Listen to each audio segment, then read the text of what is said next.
Brought to you by Agilus Diagnostics.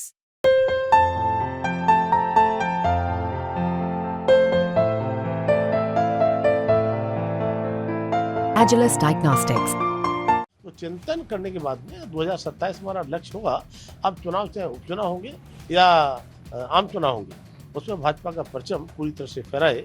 और जहाँ तक अखिलेश यादव की समाजवादी पार्टी का सवाल है, तब मैं कहना चाहता हूँ कि ये पार्टी, इसका नाम तो समाजवादी है, लेकिन पार्टी पूरी तरह से परिवारवादी है। और पूरे उस समाज में से, जिस समाज से अखिलेश यादव आते हैं, उस समाज के लिए भी एक सांसद का टिकट नहीं दे पाए। टिकट दिए हैं तो उन्होंने केवल अपने परिवार के 5 टिकट दिए हैं। तब मैं कह सकता हूँ ये समाजवादी नहीं, परिवारवादी पार्टी है। और देश और प्रदेश की जनता भी देख रही है और उनके समाज के लोगों ने भी देखा है कि मैं भी कार्यकर्ता हूँ और कार्यकर्ताओं का सम्मान कहीं होता है। कार्यकर्ता आधारित पार्टी कोई है तो भाजपा है। संवैधानिक अधिकार, संवैधानिक दर्जा जो देने का काम किया है, ये भारतीय जनता पार्टी की केंद्र की सरकार ने किया है, एनडीए की सरकार ने किया है, माननीय मोदी जी की सरकार ने किया है। और इतना ही नहीं, जो ओबीसी के बच्चों के लिए कभी एजुकेशन में आरक्षण नहीं मिलता था, आज चाहे वो केंद्रीय विद्यालय हो, आज वो नवोदय विद्यालय क्यों ना हो, आज सैनिक विद्यालय क्यों ना हो, नीट की परीक्षाएं क्यों ना हो, उनमें भी 27% आरक्षण देने का काम किया है। क्योंकि मैं स्वयं भी ओबीसी से आता हूं और देश में पहली बार भारतीय जनता पार्टी ने ओबीसी प्रधानमंत्री माननीय मोदी जी के रूप में देने का काम किया है। तब मैं कह सकता हूं कि ओबीसी के चहते ये एनडी गठबंधन के लोग कैसे हो सकते हैं।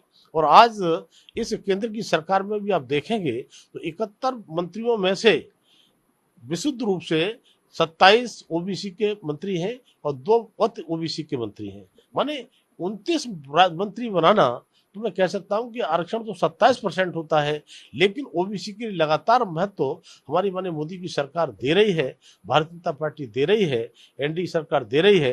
तब वो संवैधानिक दर्जे के साथ साथ में संविधान की बात करूं, संविधान खतरे में माननीय मोदी की वजह से नहीं पड़ने वाला है। संविधान खतरे में पड़ा है तो 1975 में जिस तरह से इंदिरा गांधी जी ने आपातकाल लगाने का काम किया, उस आपातकाल को 6 महीने बढ़ाने का काम किया। हमने उस समय देखा था, वो डीआईआर देखी थी, मीसा देखी थी, जिस तरह से अमानवीय व्यवहार हो रहे थे।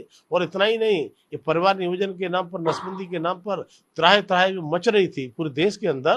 तब मैं कहूँगा कि ये लोग अब संविधान की बात करते हैं, जो सीधा सीधा संविधान पर हमला बोला है। अंत में मैं कहना चाहता हूँ कि संविधान के साथ साथ जो है, अगर देखेंगे तो लगातार ये खिलवाड़ करते हैं। और चुनी हुई सरकारें एक बार नहीं, 10 बार नहीं, 90 बार बर्खास्त करने का काम किया है, तो कांग्रेसी सरकार ने किया है। तब जो लोग संविधान को, आरक्षण को खतरे में डालने की बात कर रहे हैं, वो लोग ऐसी बात करते हैं तो मुझे लगता है कि बेईमानी है।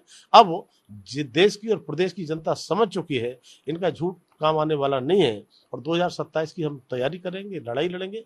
और 2017 में जिस तरह से परिणाम उत्तर प्रदेश की जनता ने दिए थे, 2027 में भी हम उसे पुनरावृत्ति करने का। लेकिन सर सवाल ये थे, आप मुलाकात किए, कुछ मंथन हुआ, कोई बात हुई, इतना जो लॉस हुआ इस बार उत्तर प्रदेश में, क्या वजह है? क्योंकि आप तो ग्राउंड से जुड़े हुए लीडर हैं। देखिए, प्रदेश कार्य समिति एक हमारा संगठन के जो कार्यक्रम होते हैं उसका हिस्सा है। जिला कार्य समिति, प्रदेश कार्य समिति, राष्ट्रीय कार्य समिति, और मैं कह सकता हूँ संगठन का तंत्र राष्ट्रीय लेवल से लेकर बूथ तक या बूथ से लेकर राष्ट्रीय लेवल तक है, तो केवल और केवल भाजपा में है। और भाजपा का ही निष्ठावान देवतुल्य कार्यकर्ता ऐसा है जो निस्वार्थ भाव से 365 दिन काम करता है। तब मैं कह सकता हूं कि आने वाले समय में इस पर चर्चा अलग से होती है, लेकिन हमने प्रदेश कार्य समिति में पिछले कामों की समीक्षा भी होती है, साथ ही साथ राजनीतिक प्रस्ताव भी पारित हुआ है। हमारे राष्ट्रीय नेताओं के, मुख्यमंत्री जी का, माननीय राष्ट्रीय अध्यक्ष जी का मार्गदर्शन भी मिला है। और हम जो भी पार्टी आदेश करेगी उसको आगे बढ़ाने का काम करेंगे। चिंतन मंथन हो रहा है इस पर? नहीं, चिंतन मंथन तो निश्चित होता ही है। जब हम परिणाम आते हैं, अच्छे परिणाम आते हैं, तब भी चिंतन करते हैं। और परिणाम हमारे अपेक्षा के अनुरूप नहीं आते तब भी चिंतन करते हैं। तो चिंतन करने के बाद में 2027 हमारा लक्ष्य होगा। अब चुनाव चाहे उपचुनाव होंगे या आम चुनाव होंगे, उसमें भाजपा का परचम पूरी तरह से फहराए। और जहाँ तक अखिलेश यादव की समाजवादी पार्टी का सवाल है, तब मैं कहना चाहता हूँ कि ये पार्टी, इसका नाम तो समाजवादी है, लेकिन पार्टी पूरी तरह से परिवारवादी है।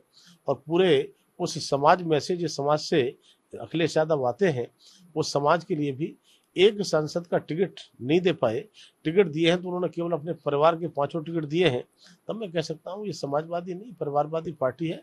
और देश और प्रदेश की जनता भी देख रही है और उनके समाज के लोगों ने भी देखा है कि हम लोगों को ठगने का काम किया है। और हमारे यहाँ तो कहा भी जाता है ऐसा कोई सगा नहीं जिसे अखिलेश ने ठगा नहीं। आज यादव समाज भी अपने को ठगा महसूस कर रहा है। एक सवाल ये भी है सर, केशव प्रसाद मौर्य जी ने एक ट्वीट किया, उसमें उन्होंने लिखा है कि संगठन सरकार से बड़ा है, कार्यकर्ताओं का दर्द मेरा दर्द है, संगठन से बड़ा कोई नहीं, कार्यकर्ता ही गौरव है। आप कैसे देखते हैं, क्या कहते हैं? देखिए मैं भी कार्यकर्ता हूँ और कार्यकर्ताओं का सम्मान कहीं होता है, कार्यकर्ता आधारित पार्टी कोई है तो भाजपा है, तो कार्यकर्ताओं का सम्मान तो हम सभी करते हैं और संगठन और सरकार मिलकर के ही हम आगे बढ़ाते हैं।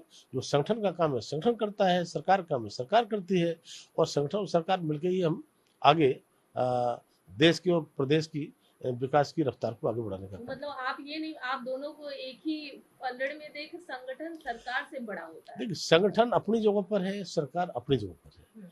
संगठन अपना काम करती है और कार्यकर्ता का सम्मान संगठन भी करता है और सरकार भी करती है।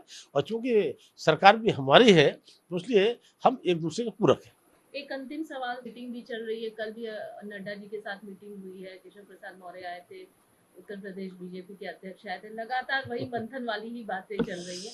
अब ये तो हम लोग दिल्ली, हम तो दिल्ली रहते हैं और जब आते हैं तो मैं प्रदेश में जाता हूँ तो प्रदेश के नेताओं से मिलता हूँ और प्रदेश के नेता दिल्ली आएंगे तो फिर नेताओं से मिलेंगे। ये तो औपचारिक अनौपचारिक चर्चाएं वार्ताएं या भेंट होती रहती हैं, इसमें कोई इफ वट करने की आवश्यकता नहीं है। मुझे लगता है कि वो आए होंगे तो सामान्य जैसे भेंट होती है वैसे भेंट की।